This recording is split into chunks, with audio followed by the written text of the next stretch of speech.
Claire Anderson's hands trembled against the white tablecloth. She sat perfectly still at table 12 in Rossetti's Italian restaurant, staring at the flickering candle in front of her, while the sounds of Christmas Eve celebrations swirled around her. Laughter, clinking glasses, children squealing with excitement over sugar cookies shaped like reindeer, families together, and she was alone. The chair across from her was empty. Derek, her blind date, the man her sister had sworn was perfect for her, had walked out 15 minutes ago. Not because of an emergency, not because something came up. He'd left because he never wanted to be there in the first place. His words still burned in her ears, sharp as glass. I only came to get my mother off my back. I'm kind of already seeing someone. It's complicated, but I'm not really available. Then he'd looked her up and down in her waitress uniform, the one she'd worn on her double shift that day, because there hadn't been time to go home and change. His lip had curled just slightly, enough for her to catch it. Sorry you got all dressed up for nothing. Well, not dressed up, but you know what I mean. She'd sat there frozen while he stood, pulled on his coat, and walked away without looking back. Through the window, she could still see his expensive car pulling out of the parking lot, red taillights disappearing into the December night. Claire pressed her palms flat against the table, willing herself not to cry. Not here. Not in front of all these people. Not in the restaurant where she'd served lunch shifts for the past 14 months. Where Tony, the manager, had given her a pitying look when Derek left. Where Maria, her coworker, had squeezed her shoulder and whispered that men were trash. She'd spent an hour on her makeup before her shift this morning, chosen her favorite pearl earrings, the ones her grandmother had given her before she passed. She'd turned down a chance to drive home to Ohio to see her family because her sister had been so insistent. This could be the one, Claire. Just give him a chance. She'd given him a chance, and he'd looked at her uniform and decided she wasn't worth 30 more minutes of his time. The humiliation pressed down on her chest, making it hard to breathe. This wasn't just about tonight. This was about every failed relationship, every man who'd looked right through her, every time she'd hoped and been disappointed. At 31 years old, she was starting to believe something was fundamentally wrong with her, that she was the common denominator in all her romantic failures. 2 years ago, she'd been engaged. She'd had a teaching job she loved at Westbrook Elementary, a fiancé who'd promised her forever, a future that looked bright and certain. Then the complaint came. The parents who'd accused her of overstepping boundaries with their daughter, of getting too emotionally involved, of trying to replace the child's mother. The school had asked her to resign rather than fight it.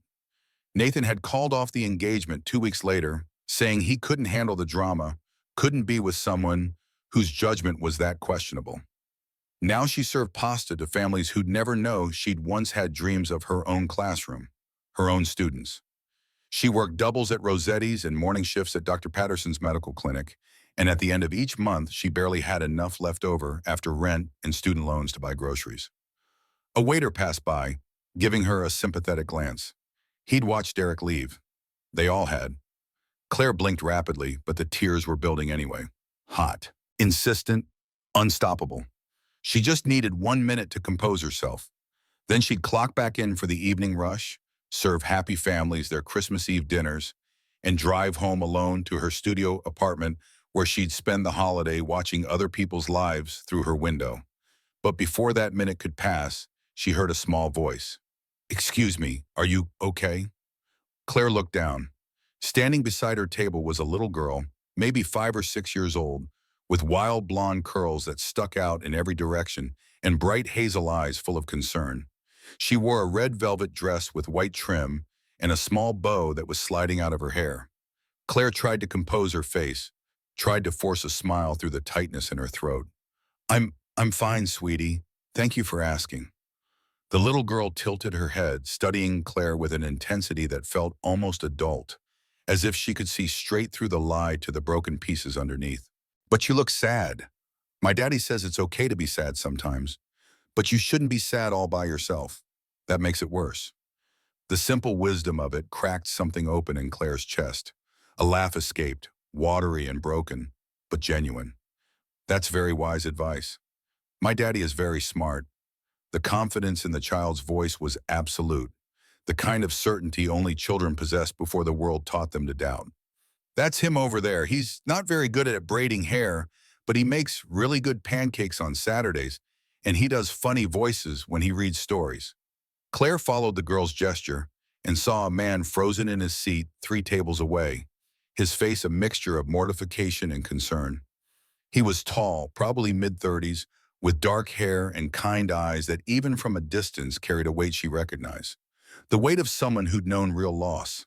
He looked like he wanted to disappear into the floor. He stood quickly and hurried over, reaching for the little girl's hand, his expensive suit jacket perfectly tailored, his watch the kind that cost more than Claire made in 6 months.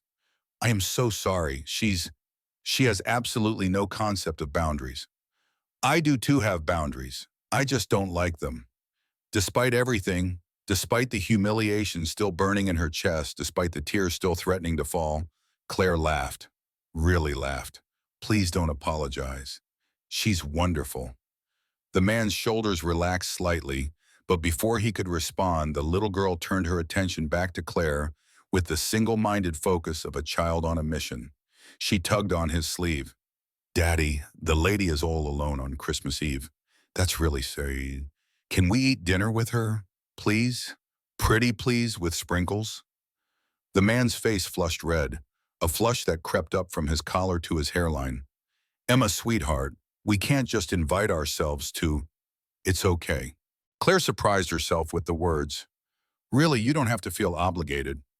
But the little girl, Emma, wasn't giving up. She looked at Claire with such earnest hope that it was almost impossible to resist. The kind of hope that hadn't yet learned that the world didn't always bend to wishes and wanting. Please, I can tell you about my Christmas list. I asked for a purple bicycle and also a dog, but Daddy says maybe on the dog. Maybe means probably not, but I'm still hoping. Claire looked at the man again, and something passed between them in that moment. A recognition, perhaps, an understanding that only people who'd known real loneliness could share.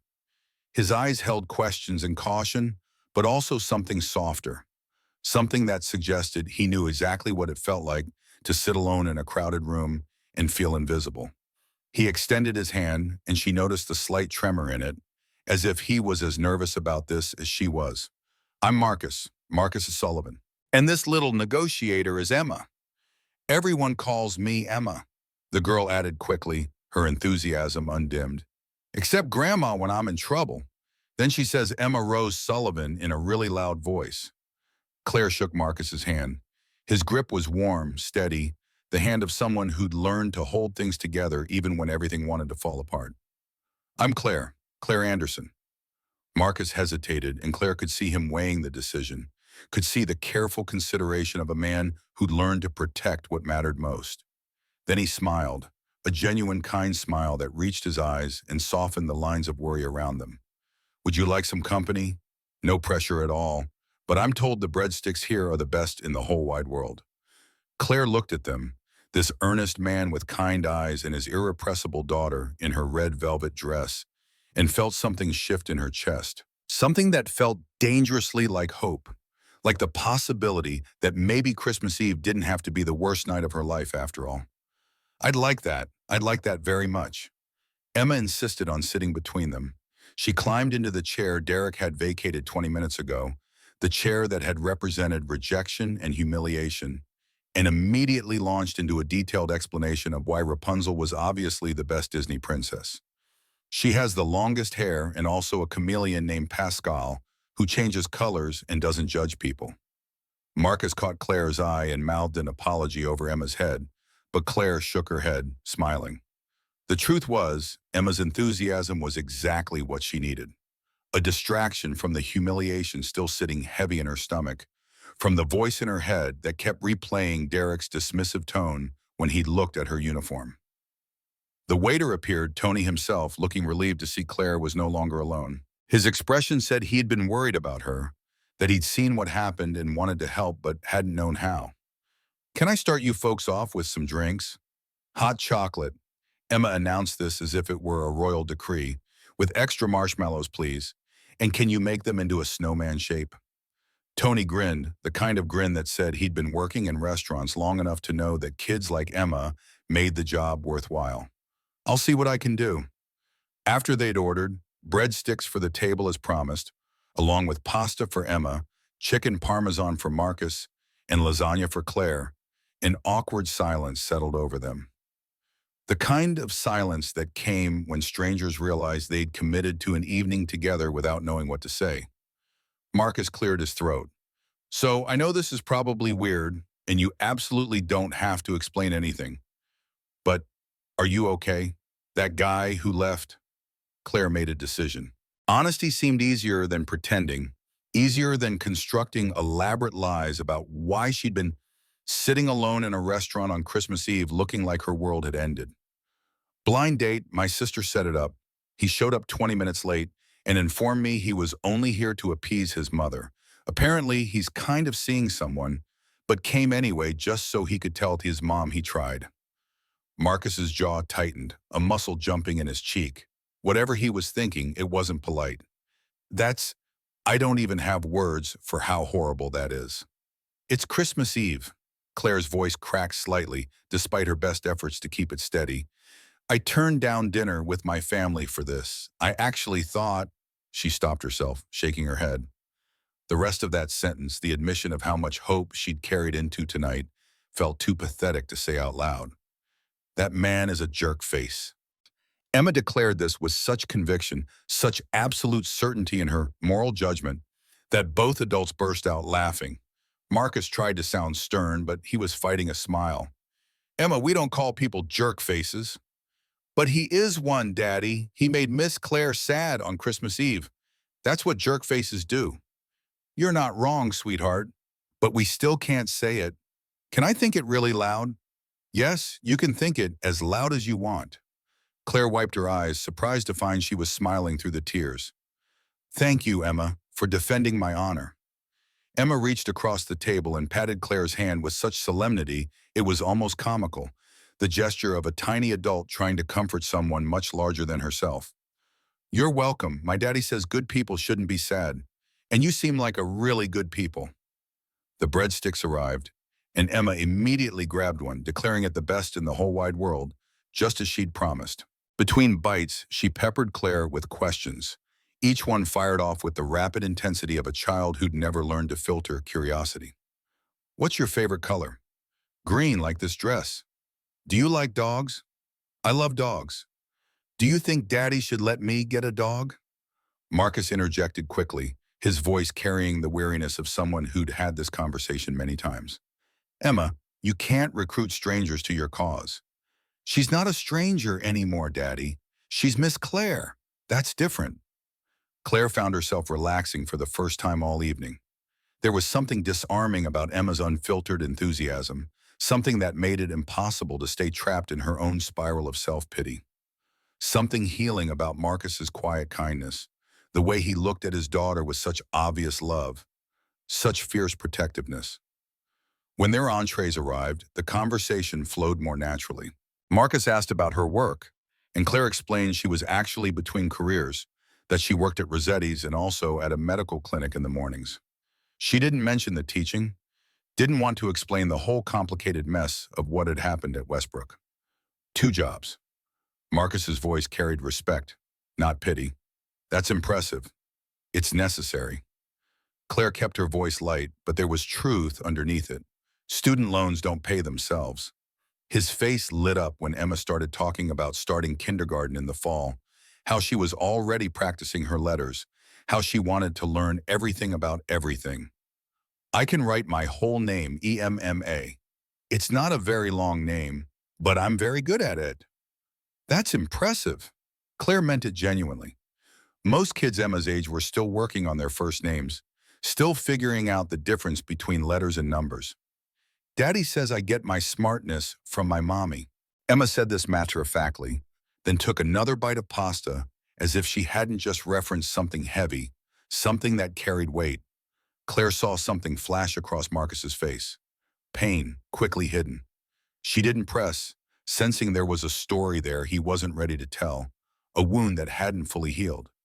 Instead, she asked Emma about her favorite books, and the little girl launched into an elaborate summary of a story about a dragon who was afraid of fire.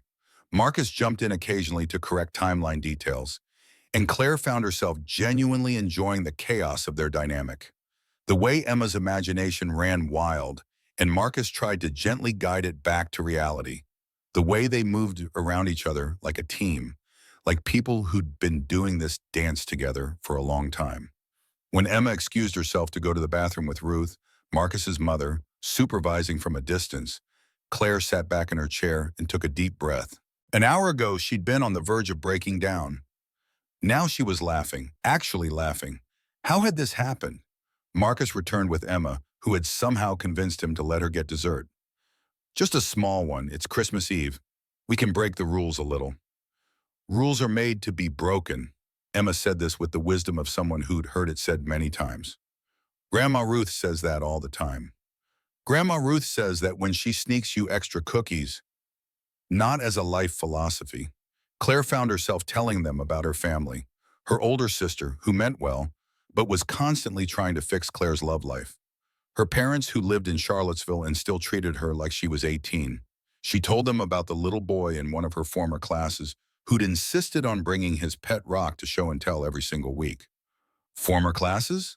Marcus picked up on the detail immediately, his attention sharpening. Claire hesitated, then decided there was no point in hiding it. I was a kindergarten teacher. I lost my job last year. There was a misunderstanding with a student's family. They felt I overstepped boundaries trying to help their daughter. The school asked me to resign rather than fight it. She waited for judgment, for the same look Nathan had given her. The look that said her judgment was questionable, that she couldn't be trusted. But Marcus just nodded slowly. That must have been devastating. It was. Teaching was my dream. Now I'm just trying to figure out what comes next. You'll figure it out. He said this with such quiet certainty, as if he could see something in her that she couldn't see in herself. Anyone who cares enough to overstep boundaries trying to help a kid, that's someone who should be teaching. Emma returned her attention to Claire, sliding closer on her chair. You seem nice. Are you nice, Claire? I try to be. I think you are. I can tell these things. I have good instincts. Marcus smiled. She does, actually. Better than mine most of the time. 2 hours passed, then 3.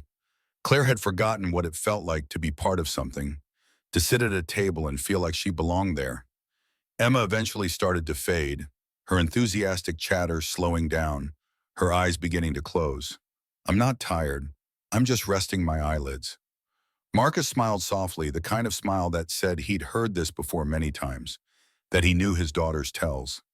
I think that's our cue. We should probably get this little one home before she falls asleep in her tiramisu. Claire felt a pang of disappointment sharp enough to surprise her. She wasn't ready for the evening to end, wasn't ready to go back to being alone. Of course, thank you for joining me, for saving my Christmas Eve. I think Emma deserves the credit. She's the brave one. They paid the bill. Marcus insisted on covering everything despite Claire's protests, and for once she was too tired to fight it, too grateful for the kindness to argue about pride. They made their way to the parking lot, Emma fully awake again now that they were outside, running ahead to look at the Christmas lights strung along the restaurant's exterior. She's really special, Claire said quietly, watching the little girl twirl under the lights, her red dress spinning out around her. She is. There was so much love in Marcus's voice, so much pride, that Claire felt her chest tighten. She saved me, honestly, after he trailed off, then seemed to make a decision. After my wife passed away 3 years ago, Emma was only 2. I don't know how I would have survived without her. Claire's breath caught. I'm so sorry. It was cancer, rare autoimmune condition that attacked her organs one by one. 8 months from diagnosis, too. He couldn't finish that sentence. It still is hard some days. But Emma makes it easier. She makes everything easier. He turned to look at Claire, his expression earnest, vulnerable in a way that suggested he didn't often let people see this side of him. I know this is probably weird, and please don't feel obligated, but would it be too forward if I asked for your number? Not in a weird way. I'd just like to see you again, if you're open to it. Claire felt something warm bloom in her chest, something that felt like possibility, like the beginning of something she couldn't quite name yet. I'd like that too. They exchanged numbers, fingers fumbling with phones in the cold December air. Emma insisted on giving Claire a hug goodbye, wrapping her small arms around Claire's waist with surprising strength. "I'm really glad we found you. You have a nice smile. You should smile more." Claire's eyes stung with fresh tears, but these were different. Better. Cleaner. "I'm glad you found me too, Emma. Very glad." As Claire drove home that night, she kept replaying the evening in her mind. Derek's cruelty, her despair, and then Emma's small voice asking if she was okay. Marcus's kindness. 3 hours of genuine connection with people who'd started as strangers and felt, by the end, like something more. She'd walked into Rossetti's expecting nothing, expecting to serve other people's happiness, while her own life stayed small and contained. She was leaving with what? Hope. Possibility. She wasn't sure yet, but for the first time in a long time, she was excited to find out. Marcus texted her the next morning. Christmas Day. Claire was sitting in her studio apartment, drinking coffee and watching snow fall past her window, trying not to think about the fact that she was alone while her family celebrated 2 states away. The text made her laugh out loud. "Merry Christmas, Claire. Emma wanted me to tell you that Santa brought her the purple bicycle, but not the dog. She's accepting this with grace and dignity. She cried for 10 minutes. Claire typed back through her smile. "Merry Christmas to you both. Please tell Emma I'm very sorry about the dog situation. Maybe next year." His response came quickly. "You just gave her hope. You realize that, right? She's already planning her Christmas list for next year." "Sorry, not sorry." There was a pause, then another message. "Listen, I know it's Christmas and you're probably with family, but I was wondering, would you want to get coffee sometime this week? Just us, no 5-year-old chaperone, as much as I love her."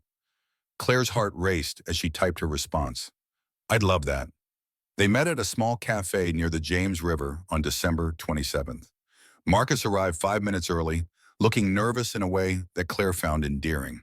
He'd worn a navy blue sweater that brought out his eyes, and he held the door open for her with old-fashioned courtesy that felt genuine rather than performative.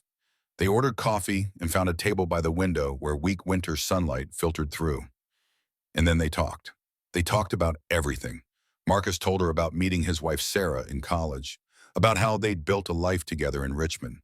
He told her about the diagnosis, the rare autoimmune condition that had attacked her organs one by one, about the 8 months of fighting that followed. She was so strong.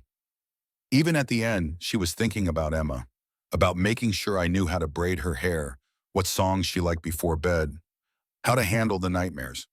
She made me promise I'd keep living, that I wouldn't just shut down. Claire reached across the table and took his hand. "Did you? Keep living?" Marcus was quiet for a long moment, staring into his coffee as if the answer might be written in the foam. "Not at first. The first year was just survival, getting through each day, making sure Emma was okay. My mom moved in, which helped, but I was so angry, Claire, at everything, at the universe, at myself for not being able to fix it." "That's understandable." "Maybe, but it wasn't fair to Emma. She'd lost her mother and she needed her father, and I was just hollow.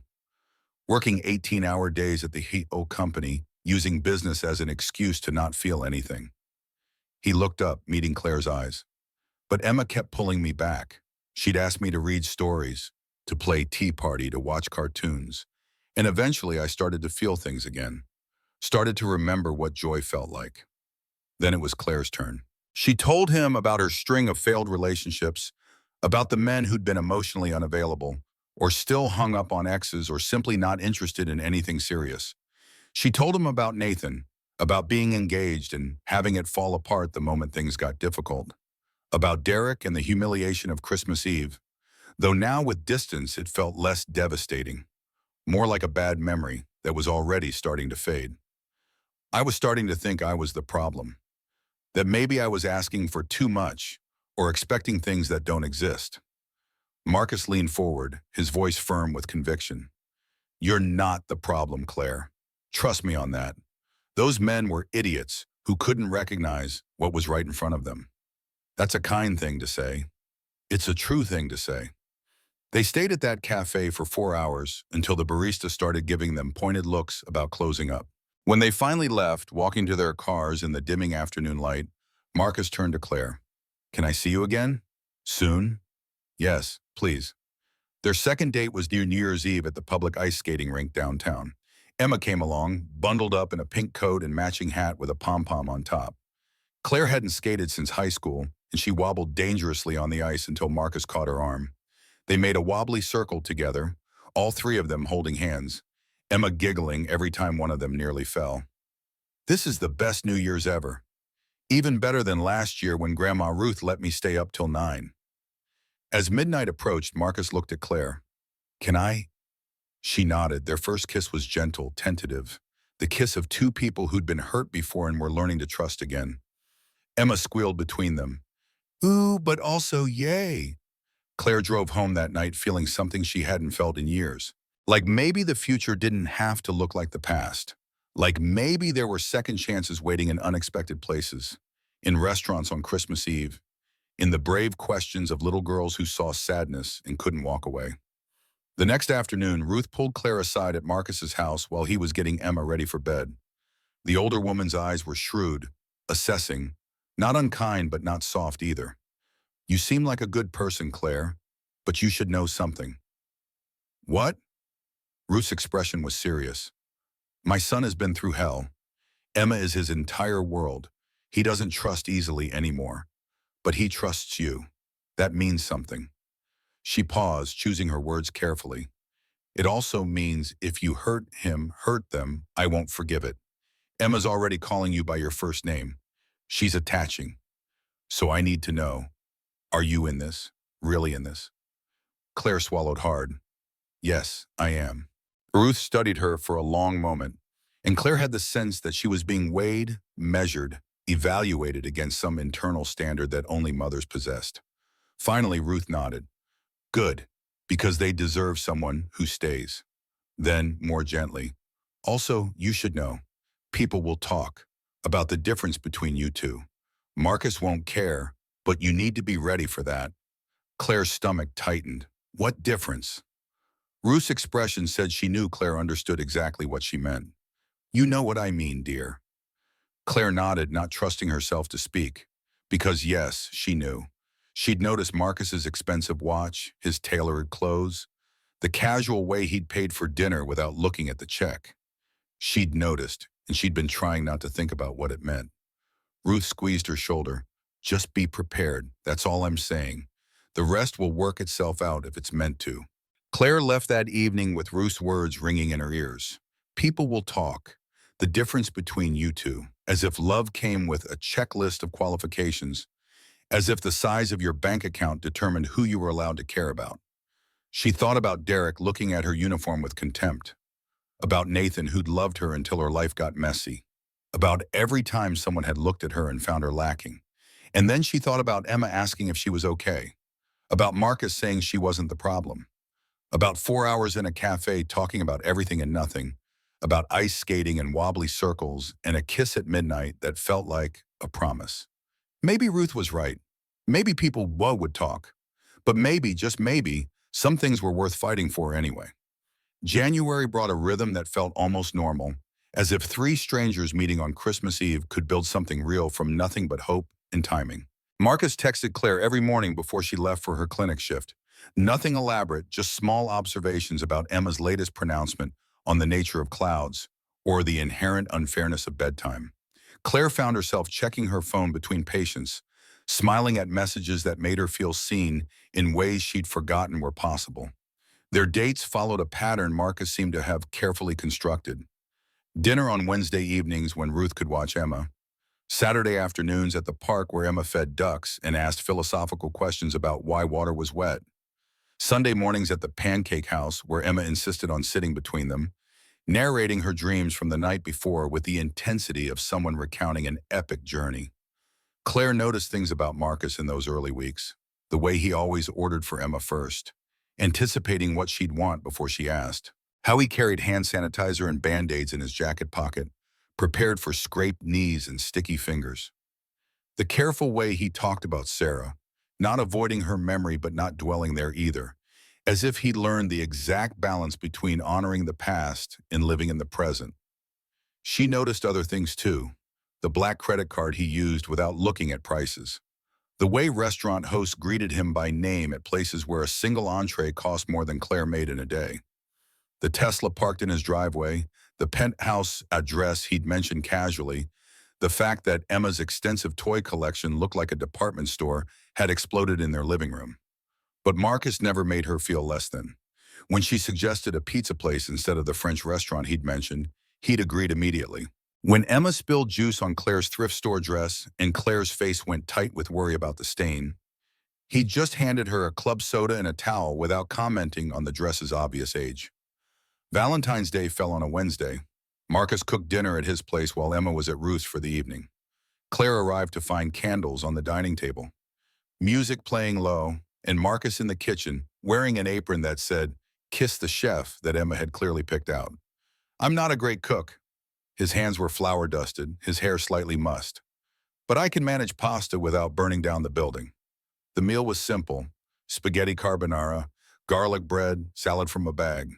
They ate at his dining table with floor-to-ceiling windows showing the city spread below, like a carpet of lights.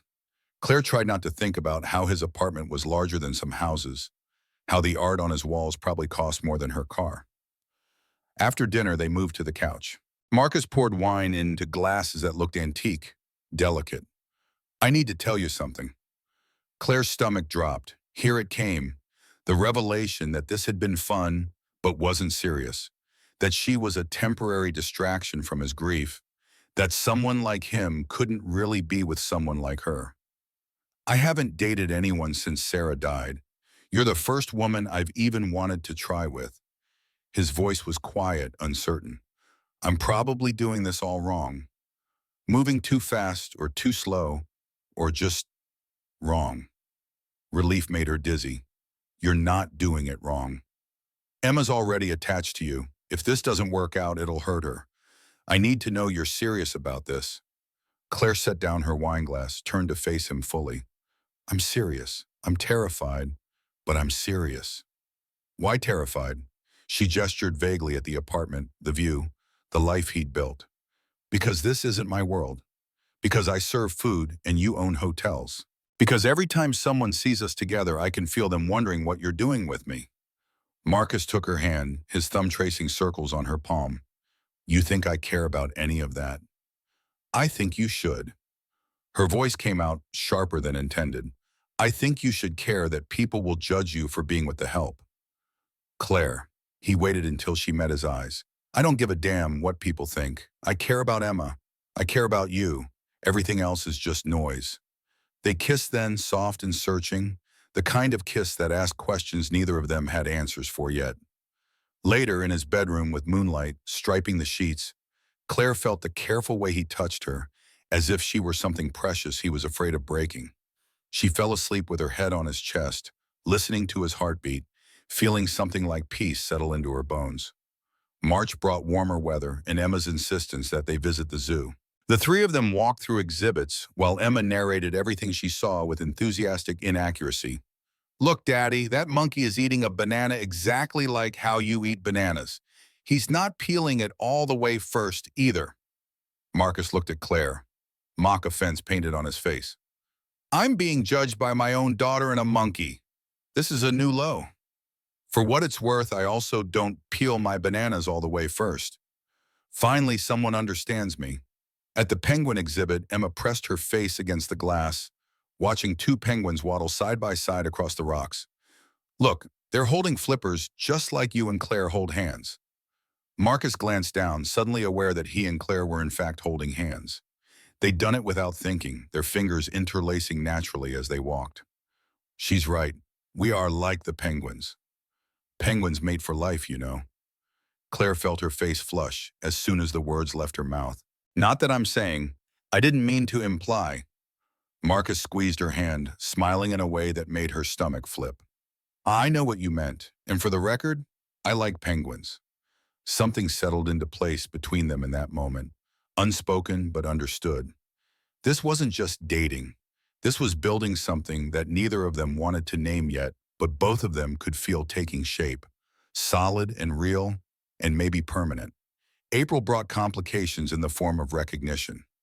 Marcus's business partner, Jake, spotted them at a restaurant, stopped by their table to say hello. His eyes flicked from Marcus to Claire and back, curiosity poorly masked behind politeness. The next week, Ruth mentioned that people at her book club were asking questions. The week after that, Claire served up tea at Rossetti's and overheard two women discussing Marcus Sullivan's new girlfriend, the one who was clearly after his money. She'd gone to the bathroom and cried, then fixed her makeup and finished her shift because Bills didn't care about humiliation. That Saturday, Marcus suggested touring Emma's potential kindergarten. The campus was pristine, all brick buildings and manicured lawns. Inside, the classrooms had smart boards and iPads and reading nooks that looked like something from a magazine spread. The admissions director gave them a folder. Claire caught sight of the tuition information. $25,000 a year for kindergarten. Her throat went tight. She made appropriate sounds during the tour, smiled and nodded, but inside she was doing math. $25,000 was nearly everything she made in a year working two jobs. This was what Marcus considered normal. This was Emma's world, and Claire was a visitor in it. Afterward, they sat in his car in the parking lot. Emma had fallen asleep in her booster seat. Marcus turned to Claire. "What's wrong?" "Nothing. It's a beautiful school." "Claire." She closed her eyes, then forced them open. "Marcus, I need to say something, and I need you to really hear me." "I'm listening." "Our lives are very different. You own hotels. I serve food. You send Emma to schools that cost more than I make in a year. You have a penthouse and a Tesla and a watch that probably costs more than my car." Her voice stayed steady through sheer force of will. "How does this work? Long term?" Marcus was quiet for a long moment. When he spoke, his voice was careful, measured. So I don't want to be the project, the charity case, the poor girl you felt sorry for. Is that what you think this is?"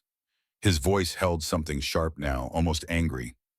"You think I'm with you because I feel sorry for you? I think people will assume that. I think every time we go somewhere, people will wonder what you're doing with the waitress. I think Emma will grow up in a world I don't understand, with friends whose parents look at me and see the help." The words were tumbling out now, all the fears she'd been holding back since New Year's Eve. "I don't know how to be enough for this life." Marcus reached across the console, took her face in his hands. "Claire, I don't care about any of that. You're not enough for this life. You're the only thing that makes this life feel like living again." "But, no, listen to me."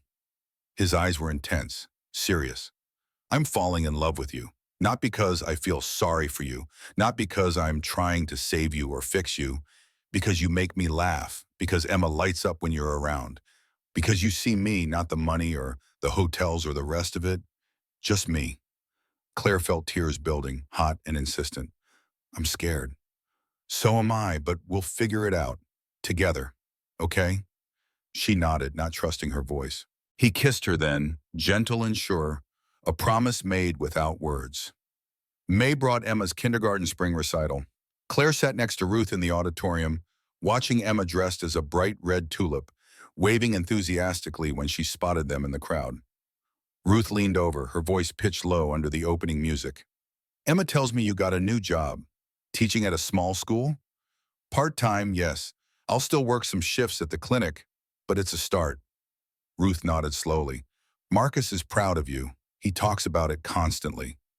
He's been very supportive. He loves you, you know." Ruth's voice was matter of fact. "I've never seen him like this with anyone except Sarah. You're different. You see the man, not the money." Claire's throat felt tight. "I'm trying to be worth that." Ruth turned to look at her fully. "You already are. Stop trying to prove something that's already true." After the recital, Emma ran to them, her tulip costume slightly askew. She launched herself at Claire first, then Marcus, then back to Claire. "Did you see me? Did you see me? I didn't forget any of my lines. You were the best tulip I've ever seen." Emma beamed. "That's what I told Daddy. I'm the most important flower because tulips come first in spring." They took Emma for ice cream afterward. The four of them crowded into a booth at a local parlor that had been there since Ruth was a child. Emma got chocolate with sprinkles, managed to get most of it on her face rather than in her mouth. Claire reached over with a napkin, wiped Emma's cheeks, and looked up to find Ruth watching them with something soft in her expression. June brought honesty in the form of a conversation Claire had been avoiding. They were at Marcus's penthouse, Emma asleep down the hall, when Claire brought it up. I need to tell you something about what happened at Westbrook. Marcus looked up from his laptop, closed it. Okay, I got too involved with a student, a little girl whose family was struggling. She came to school, hungry sometimes, wearing the same clothes multiple days in a row. I started buying her lunch, keeping extra snacks in my desk. Then I started driving her home when her mom's car broke down. Claire's hands twisted in her lap. Her parents were going through a divorce. The mother found out I'd been helping and thought I was trying to replace her. She complained to the school. They investigated, found I'd violated about a dozen policies, asked me to resign. Did you cross a line? Claire had asked herself this question 1,000 times in the 14 months since. Yes, I got emotionally invested. I saw a kid who needed help, and I helped without thinking about boundaries or policies or what was appropriate. And if you had it to do over, I'd follow proper channels. I'd report to social services instead of trying to fix it myself. She met his eyes. But I'd still help her. I'd just do it the right way. Marcus was quiet for a moment. You know what I hear when you tell me that story? I hear someone who cares so much about kids that she was willing to sacrifice her career to help one who needed it. That's not a character flaw, Claire. That's who you are. Nathan didn't see it that way. My ex-fiancé.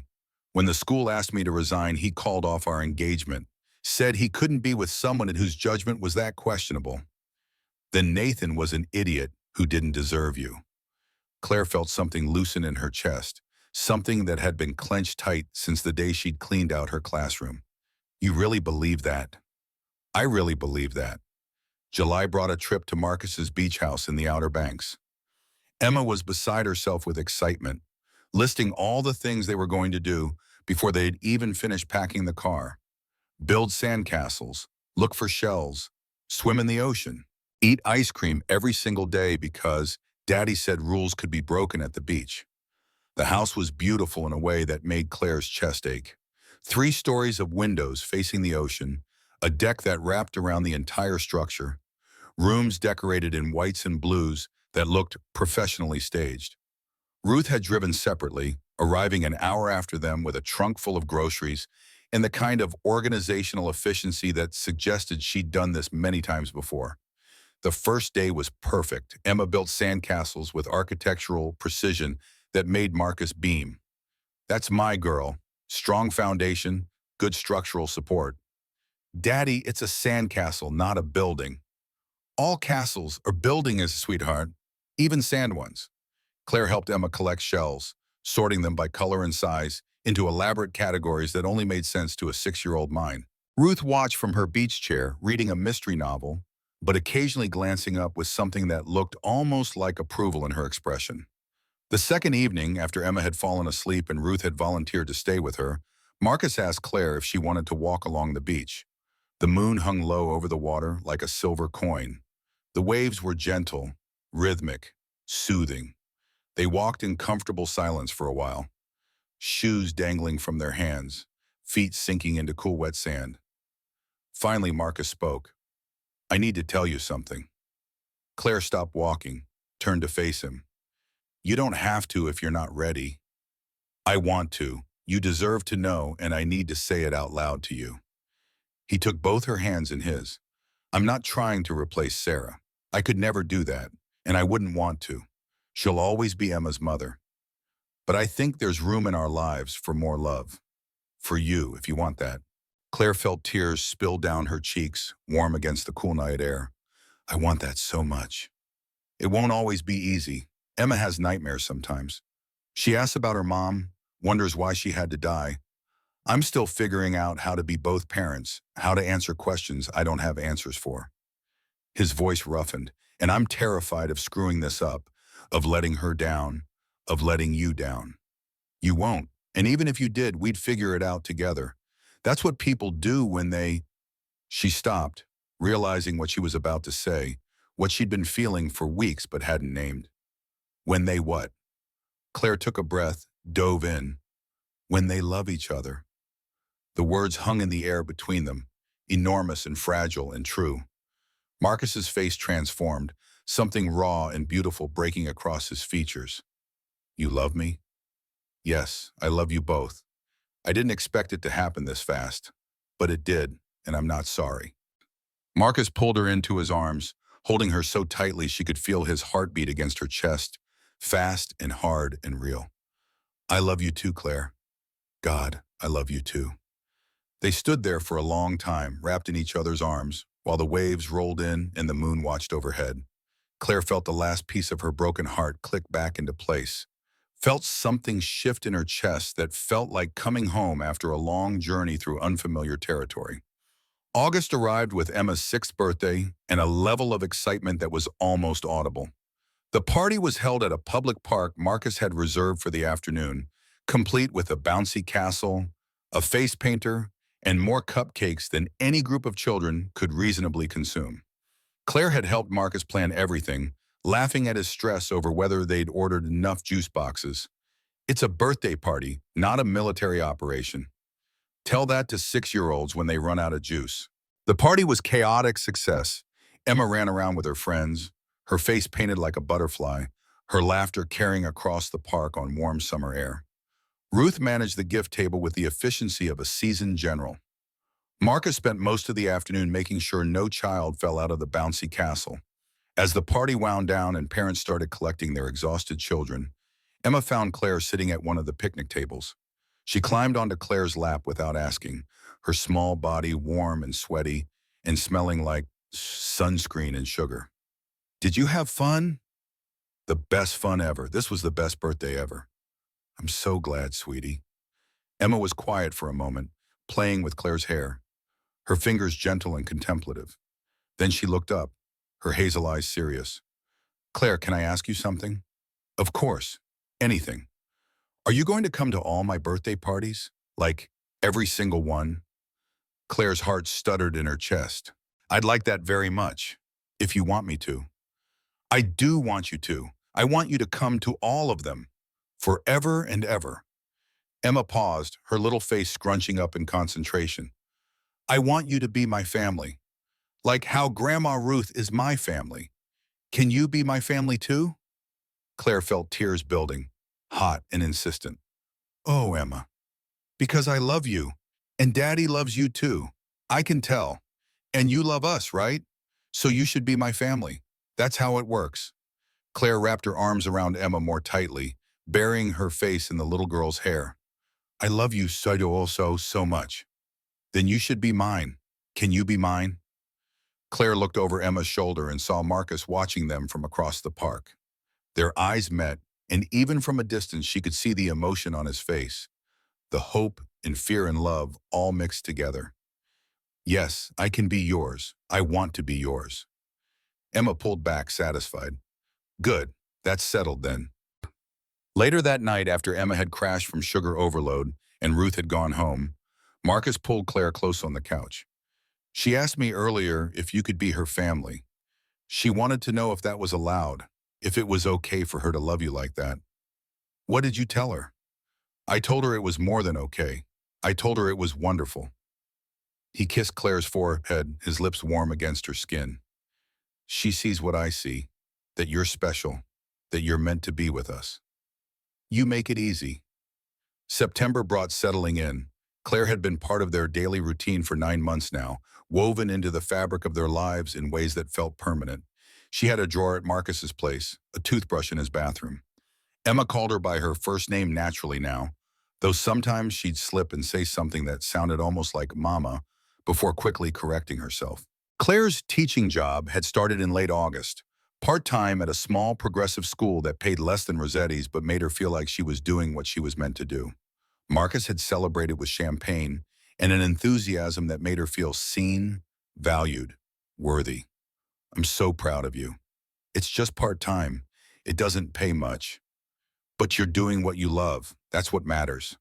She'd quit the clinic job, kept a few shifts at Rossetti's because the extra money helped and because Maria was there, and some friendships were worth holding on to. But mostly she taught. Mostly she came home to Marcus's apartment, where Emma would run to greet her, where Ruth would have dinner started, where Marcus would pull her close and kiss her like she was something precious. It felt like a life. It felt like a family. It felt like everything she'd stopped believing she deserved. October arrived with a decision Marcus had been considering for weeks. He called Rossetti's, spoke to Tony directly. "I need a reservation for tonight. Table 12, if it's available." Tony's voice carried a smile. "Of course, Mr. Sullivan. I remember you both. That table will be waiting." Marcus dropped Emma at Ruth's house that afternoon. His daughter was vibrating with barely contained excitement, bouncing on her toes. "You're going to ask her tonight, right, Daddy? You're going to ask her to be our family forever." "That's the plan, sweetheart. And she's going to say yes, right? She has to say yes." Marcus knelt down to Emma's level, took her small hands in his. "I hope so. I really, really hope so." Emma threw her arms around him, squeezing tight. "She will. I know she will because she loves us. I can tell." Ruth watched this exchange from the doorway, her expression soft. "Go get ready. Don't keep her waiting." Marcus drove home, showered, changed into his best suit. The ring he'd bought 3 weeks ago sat in its velvet box in his pocket, small and solid and terrifying. He'd picked it out with Emma, letting his daughter help choose the setting, the stone. She'd been so serious about it, examining each option with the gravity of someone making a life-altering decision. He texted Claire at 6:30. "Can you meet me at Rossetti's tonight, 7 p.m.? Wear the green dress." Her response came quickly. "The green dress? What's the occasion?" "You'll see." Marcus arrived at the restaurant 15 minutes early, too nervous to wait at home. Tony showed him to table 12, the same table where Claire had been sitting alone 10 months ago. The same table where Emma had walked over and asked if she was okay. The same table where everything had started. He ordered wine, checked his phone, adjusted the flowers he'd asked Tony to put on the table. His hands were shaking. He'd built a business empire from the ground up, had negotiated million-dollar deals, had faced down board members and competitors in financial disasters. But nothing had ever made him this nervous, because nothing had ever mattered this much. Claire arrived at 7 exactly, walking through the door in the emerald green dress she'd worn that first night. Her hair was down, loose around her shoulders. She looked beautiful and nervous and perfect. Marcus stood when he saw her, suddenly unsure if he should hug her or kiss her or just sit down. They'd been together for months, had slept together, had built a life together. But right now he felt like that man from Christmas Eve, uncertain and hopeful and terrified of making the wrong move. She sat down across from him, smiling. "You remembered the dress." "How could I forget? This is where it all began." They ordered wine and breadsticks, Emma's favorites. Claire talked about a little boy in her class who'd brought a pet rock to show and tell, insisting it was a rare geological specimen. Marcus laughed in all the right places, but his mind was elsewhere, running through what he wanted to say, how he wanted to say it. After their entrees had been cleared, he reached across the table and took her hand. "Claire, do you remember this place?" "Of course, this is where we met. This is where you were sitting, alone and heartbroken because some idiot had walked out on you. This is where my daughter, who was braver than I'll ever be, walked up to you and asked if you were okay. This is where everything changed." His voice was shaking slightly, but he pushed through. "These past 10 months have been the most incredible of my life. You've been so patient with me, with Emma, with all of it, with my grief and my caution and my fear of getting this wrong." Claire's eyes were already glistening with tears. "Marcus, let me finish." He squeezed her hand. "You've never tried to replace what I lost. You've just added to it, made it bigger, made it better, made it feel like living instead of just surviving." He paused, choosing his next words carefully. "I love you. Emma loves you. I don't want to imagine my life without you in it." He stood up, but he didn't kneel. Not yet.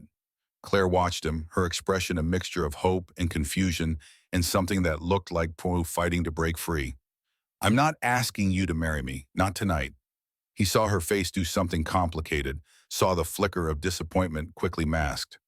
"Because I want to do this right. I want Emma to be part of it when that time comes. But I am asking you this. He took both her hands in his, held them firmly. Will you be part of our family? Will you let us be part of yours? Will you take this chance with us? Claire was crying now, tears streaming down her face. Yes, yes, Marcus, to all of it. Yes. They kissed across the table, awkward and perfect, and the restaurant around them erupted in applause from diners who'd been watching without them noticing. Marcus paid the check and they walked to the parking lot, hands linked, both of them dazed and happy, and slightly uncertain what came next. Marcus pulled out his phone. I need to call Emma. She made me promise to call the second you said yes. Ruth answered on the first ring. Well, she said yes. There was a rustling sound, then Emma's voice exploded through the speaker. She said yes? She said yes. I knew it. I knew she would say yes. Emma's squeal was so loud they both had to hold the phone away from their ears. In the background, they could hear Ruth laughing. I knew it the very first second I saw her, Daddy. I knew she was supposed to be ours. Marcus looked at Claire, standing there in her green dress with tears on her cheeks and love in her eyes, and felt something settle into place that had been broken for 3 years. You're right, Emma. She was always supposed to be ours. Part 2. Complete word count. 5,523. Emma's voice continued through the speaker, high and breathless with joy. This is the best day ever. Better than my birthday. Better than when I got my purple bicycle. Can we have pancakes tomorrow to celebrate? With chocolate chips? And can Claire come? Please, please, please. Marcus laughed, the sound free and unguarded in a way Claire hadn't heard before. Yes to all of the above. She'll be there. Best day ever. Emma's enthusiasm was infectious, spilling through the phone and filling the parking lot. Then quieter, more serious. Daddy, can I talk to Claire? Marcus handed over his phone. Claire pressed it to her ear, her voice still thick with tears. Hi, Emma. Hi, Claire. I just wanted to say I'm really glad my daddy found you. Or that I found you. Or that we all found each other. Emma's words tumbled over themselves in her rush to get them out. And I'm really glad you're going to be my family now, forever and ever. Claire had to wipe her eyes again. Mascara be damned. I'm glad too, sweetie. So glad. Okay, I'm going to go now because Grandma Ruth says I need to calm down before bedtime. But I love you, okay? I love you too, Emma. See you tomorrow for celebration pancakes. After they hung up, Marcus and Claire stood in the parking lot of Rossetti's, holding each other under the October stars. The same restaurant where they'd met. The same place where Claire's worst Christmas Eve had turned into the beginning of something beautiful. Thank you. Marcus's voice was quiet against her hair. For what? For taking a chance on us. On me. On a single dad with a chaotic 6-year-old and a lot of baggage. Claire pulled back to look at him. She's not chaotic. She's perfect. You both are. We're a package deal, you know. Me and Emma. You can't have one without the other. I wouldn't want to. I want both of you, all of you. The good days and the hard days. The pancakes and the nightmares, all of it. Marcus kissed her then, soft and sweet and full of promise. Claire knew with absolute certainty that she was exactly where she was supposed to be. The next morning, Claire showed up at Marcus's penthouse at 9 sharp, carrying fresh strawberries and whipped cream for the pancakes. Emma answered the door before Marcus could reach it, still in her pajamas, and threw herself at Claire with such force they both nearly toppled over. You came. I knew you would come. Of course I came. I promised celebration pancakes, didn't I? Emma grabbed Claire's hand and dragged her toward the kitchen, where Marcus was already mixing batter, his hair still damp from the shower. Ruth was setting the table with the kind of precision that suggested decades of hosting family breakfasts, every fork and napkin aligned just so. When they saw Claire, both of them smiled. Ruth walked over and pulled her into a hug that was brief but genuine, the kind of hug that said welcome without needing words. Welcome to the family. That was it. No ceremony, no grand announcement. Just acceptance. Simple and complete. They made pancakes together, all 4 of them crowded into Marcus's kitchen that was large enough for a restaurant but somehow felt cozy with the right people in it. Emma insisted on helping, which meant there was batter on every surface and chocolate chips scattered across the floor. But no one cared. They were too busy laughing, too busy being together, too busy building something that felt like the start of forever. Claire flipping pancakes while Marcus chopped strawberries. Emma narrated everything they did as if documenting it for history. Ruth made coffee and orange juice and kept up a running commentary about how Marcus had never been able to cook before Sarah died, how he'd learned because Emma needed him to, how love made people capable of things they'd thought impossible. They sat around the table eating pancakes, drowning in syrup and strawberries, and Emma raised her glass of orange juice with exaggerated solemnity. "I want to make a toast." Everyone lifted their glasses, waiting. To family, and to Claire, who is the best family ever, and to Daddy for finally being brave, and to me for walking over to her table that night, even though Daddy said I had no boundaries. Marcus tried to look stern, but couldn't manage it through his smile. I stand by that statement. To family! They all echoed, clinking glasses together, orange juice and coffee and happiness spilling over into laughter. Claire looked around the table at Marcus with his kind eyes and terrible pancake flipping skills, at Emma with her wild blonde curls and her fearless heart, at Ruth with her gruff warmth and her quiet approval. She realized something in that moment, watching syrup drip onto the expensive tablecloth that no one seemed to care about. Sometimes the worst moments in life were doorways to something you never could have imagined. October folded into November with an ease that surprised Claire. She'd expected some massive shift after Marcus's declaration, some fundamental change in how they moved through the world. But instead, everything just settled more deeply into place, as if they'd been building toward this all along and had finally reached stable ground. She still kept her studio apartment, still paid her own rent, but she spent most nights at Marcus's place. Emma had started calling her Claire with a possessive quality, as in my Claire when talking to friends at school. Sometimes the little girl would slip and say something that sounded like the beginning of Mama before quickly correcting herself, her eyes darting to Marcus, as if checking whether this was allowed. Marcus always just smiled and squeezed Emma's hand, letting her navigate this new terrain at her own pace. Claire's teaching job had fully bloomed by November.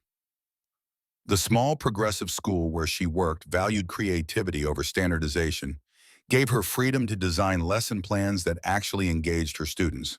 She came home energized rather than drained, full of stories about the little boy who'd insisted that dinosaurs still existed in remote jungles, the girl who'd written a play about a princess who saved herself. Marcus loved hearing about her days. He'd ask detailed questions over dinner, genuinely interested in the minutiae of kindergarten drama, and Claire felt seen in a way she hadn't since her early days at Westbrook before everything fell apart. Ruth had fully accepted Claire into the family fold, inviting her to book club meetings and asking her opinion on Emma's wardrobe choices. The older woman still maintained a certain reserve, a protective distance that said she was watching to make sure Claire didn't hurt her son or granddaughter. But underneath that caution was growing warmth, the kind that suggested Ruth was starting to believe this might actually last. Thanksgiving arrived with an invitation to join Marcus's extended family gathering at his uncle's house in Virginia. Claire met cousins and aunts and uncles who all seemed to have been briefed on who she was and why she mattered. They were kind, welcoming, though she caught some of them exchanging glances that suggested curiosity about the kindergarten teacher dating the CEO. Emma stayed glued to Claire's side all day, showing her off like a prized possession. "This is my Claire. She's going to be my family forever." Marcus's cousin James pulled him aside at one point, his voice pitched low, but not low enough. "She seems great, man. Really great. Just, you sure about this?" Marcus's response was immediate and firm. "More sure than I've been about anything since Sarah." December arrived with the one-year anniversary of their meeting approaching. Marcus had been planning something, Claire could tell, but he kept the details to himself. Emma was vibrating with a secret, constantly on the verge of spilling it before catching herself and pressing her lips together dramatically. "What are you two plotting?" Marcus tried for innocent.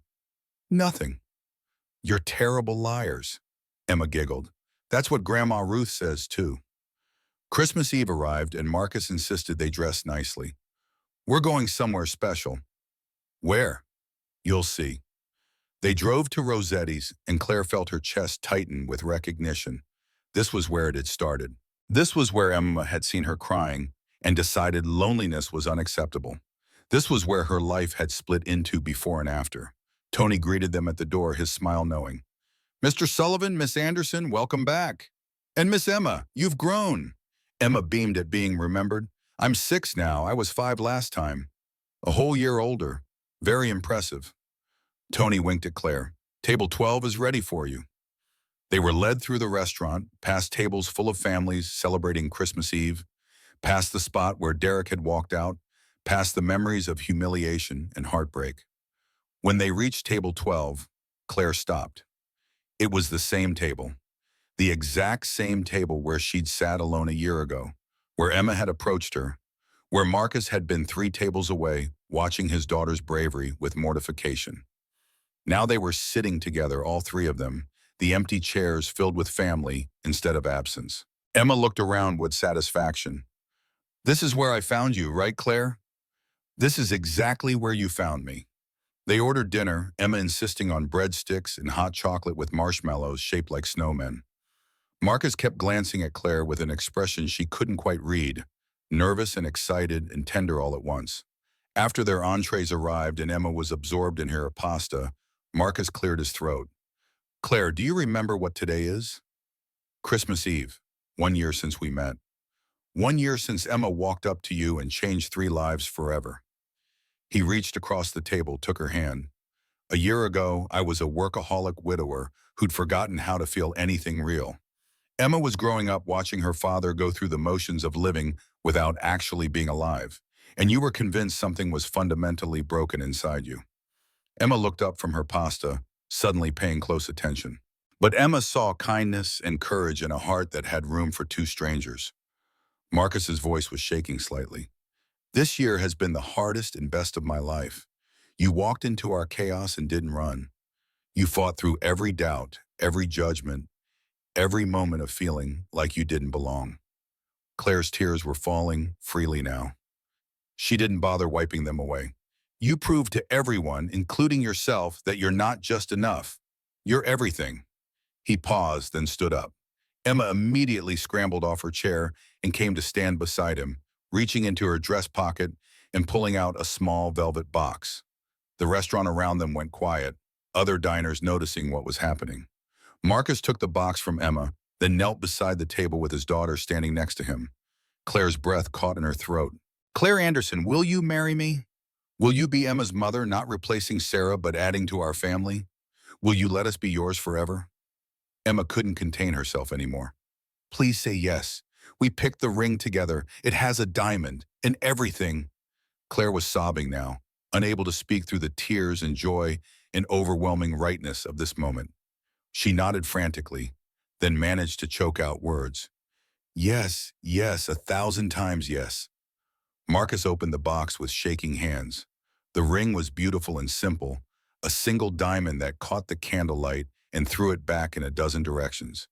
He slid it onto her finger, and it didn't quite fit, slightly too large, spinning loosely. Marcus looked stricken. I'll get it resized. I'm so sorry. I thought I had the size right. Claire cut him off with a kiss, laughing through her tears. It's perfect exactly as it is. Emma wedged herself between them, throwing her arms around both of them. We're a family now. A forever family. The restaurant erupted in applause, other diners celebrating this moment with strangers who were just trying to build something beautiful from broken pieces. Tony appeared with champagne for Marcus and Claire, sparkling cider for Emma, declaring it on the house. An elderly couple at the next table, holding hands across their own dinner, smiled at them with the wisdom of people who had been exactly where they were and knew how precious it was. January brought wedding planning and the kind of happy chaos that came from trying to blend 3 lives into one cohesive whole. Claire officially moved into Marcus's penthouse, her studio apartment lease ending and not renewed. Her few possessions looked small and shabby next to Marcus's expensive furniture, but he insisted they belonged, that her thrift store bookshelf and her grandmother's quilt made the place feel like home rather than a showroom. Emma helped Claire arrange her books, treating each one with reverence. These are yours, so they're important. They're just books, sweetie. But they're your books. That makes them special. They decided on a small ceremony in June at Marcus's beach house in the Outer Banks. Nothing elaborate or expensive, despite Marcus's ability to fund whatever Claire wanted. She'd insisted on simple, on intimate, on real rather than impressive. Ruth took charge of logistics with the efficiency of a general commanding troops. She had opinions about flowers and menu choices, about timing and guest lists, but always deferred to Claire's final decisions. Emma appointed herself flower girl and took the job with an intensity that it suggested she was personally responsible for the success of the entire event. I need to practice walking slowly. That's the most important part. She spent hours in the living room walking back and forth with exaggerated care, holding an invisible bouquet narrating her own performance. And here comes Emma, the beautiful flower girl, walking very slowly and not rushing, even though she wants to rush. Marcus and Claire watch from the couch, trying not to laugh. She's taking this very seriously. She wants everything to be perfect for you. February brought Valentine's Day and a quiet dinner at home. Just the two of them while Emma stayed at Ruth's. Marcus cooked again, pasta carbonara becoming his signature dish, the one thing he could make without consulting a recipe every 30 seconds. They ate by candlelight, talking about the wedding, about Emma's upcoming transition to first grade, about Claire's students and Marcus's business expansion plans. Normal couple things, boring and beautiful, and exactly what Claire had stopped believing she could have. After dinner, Marcus pulled her close on the couch. I want to ask you something, and I need you to be completely honest. Claire tensed slightly. Okay. Are you happy? Really happy? Not just content or making do, but actually happy. She turned to look by him fully, saw the vulnerability in his expression, the real fear that maybe she was settling. Maybe she was with him for security rather than love. Marcus, I'm happier than I've ever been in my entire life. I wake up every morning and can't believe this is real. You don't feel like you gave up too much? Your independence, your space, your life before this? I didn't give up anything. I added to what I had. I added you and Emma and Ruth and this whole life I didn't even know I wanted. She took his face in her hands. You're not a compromise, Marcus. You're the dream I didn't know how to dream. He kissed her then, deep and searching, and they made love on the couch like teenagers, urgent and tender, and laughing when they knocked over a lamp. March brought warmer weather and Emma's insistence that they go to the zoo again. The three of them walked through exhibits while Emma narrated everything with enthusiastic confidence. That's a lemur. They're from Madagascar. I learned about it in school. That's very impressive, Em. I'm very smart. Everyone says so. At the elephant exhibit, Emma pressed her face against the glass, watching a mother elephant spray water on her baby. Look how the mama takes care of the baby. That's what good mamas do. She turned to look at Claire, her expression suddenly serious. You're going to be a good mama, right, Claire? Claire knelt down to Emma's level, her throat tight. I'm going to try my very best to be. I think you will be. You already are, kind of. You do mama things like make my lunch and help with homework and hug me when I'm sad. Is it okay if I do those things? I don't want to make you feel like I'm trying to replace your first mama. Emma considered this with the gravity of someone much older than 6. You're not replacing her. You're just being you, and you being you makes me happy. Marcus watched this exchange from a few feet away, his heart visible on his face. When Claire stood up, he pulled both of them close. This little family they'd built from hope and timing, and one brave question on Christmas Eve. April brought spring and cherry blossoms and Emma's kindergarten graduation. Claire sat next to Ruth in the school auditorium, watching Emma receive her certificate with such pride that she forgot to walk slowly like she'd practiced. She ran up to the stage, grabbed her certificate, and pumped her fist in the air like she'd won a championship. That's my girl. Marcus was recording on his phone, grinning so wide his face must have hurt. Afterward, they took Emma for ice cream, and she wore her graduation cap the entire time, refusing to take it off. I'm a graduate now. Graduates wear their hats. Graduates usually wear their hats for the ceremony and then take them off, sweetie. I'm starting a new tradition.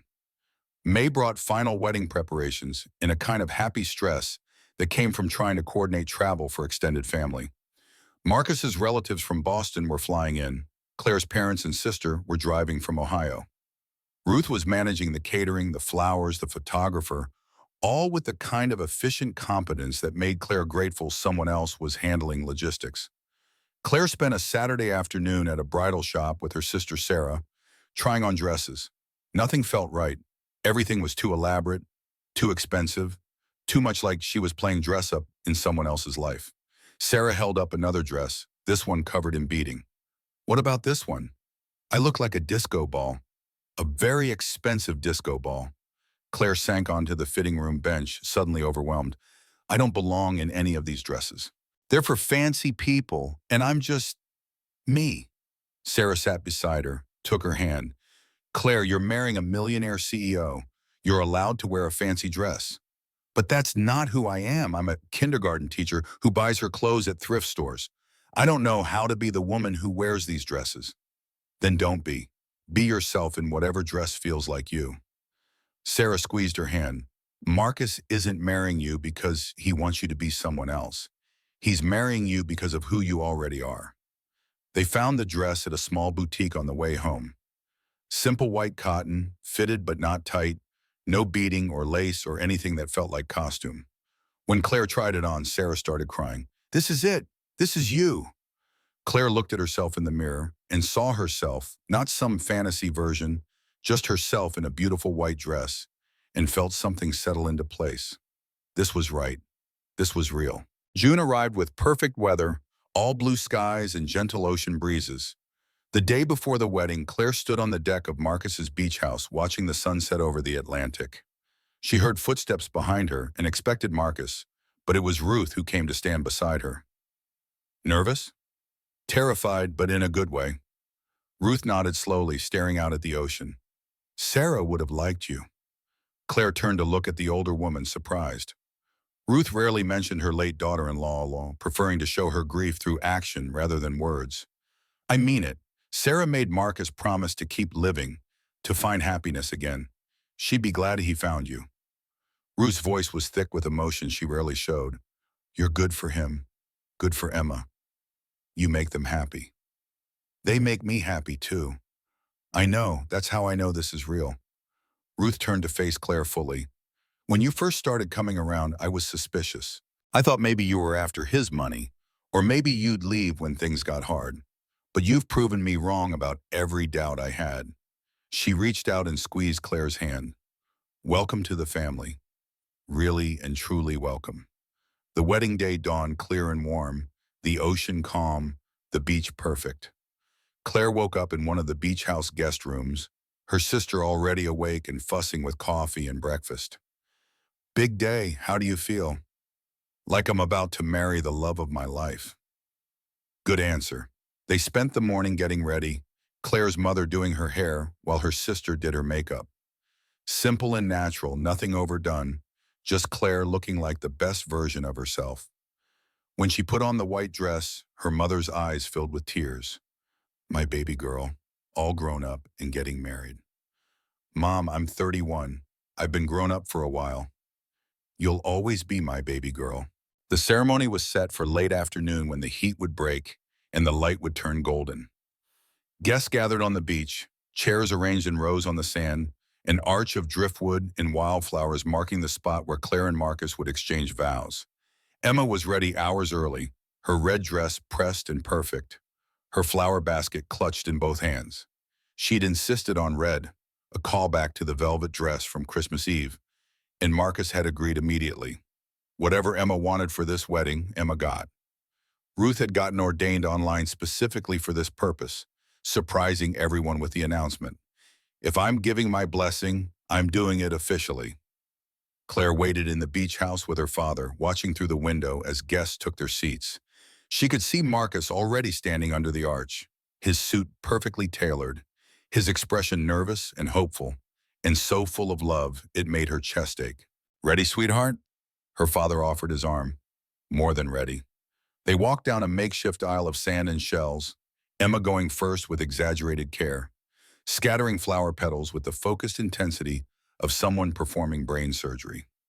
Claire followed on her father's arm, her bare feet sinking into warm sand, her eyes locked on Marcus, who looked at her like she was the only person in the world. When they reached the arch, her father kissed her cheek and stepped back. Marcus took both her hands in his, and up close she could see tears in his eyes. Ruth stood before them, her voice steady and sure. We gather here today on this beach to witness Marcus and Claire joining their lives together. This is not just a marriage, but the formation of a family, the blending of three lives into one whole. She looked at Emma, who was standing beside them, vibrating with barely contained excitement. Emma, you've been part of this story from the very beginning. What do you want to say to Claire today? Emma stepped forward, her voice clear and certain. I want to say that I'm really glad I walked over to your table that night. I'm glad I asked if you were okay. And I'm glad you're going to be my mama forever. Claire was crying now, couldn't help it. I'm glad too, sweetie. So glad. Ruth continued. Marcus, do you take Claire to be your wife, to love and honor, to support and cherish, through all the days of your life? Marcus's voice didn't waver. I do.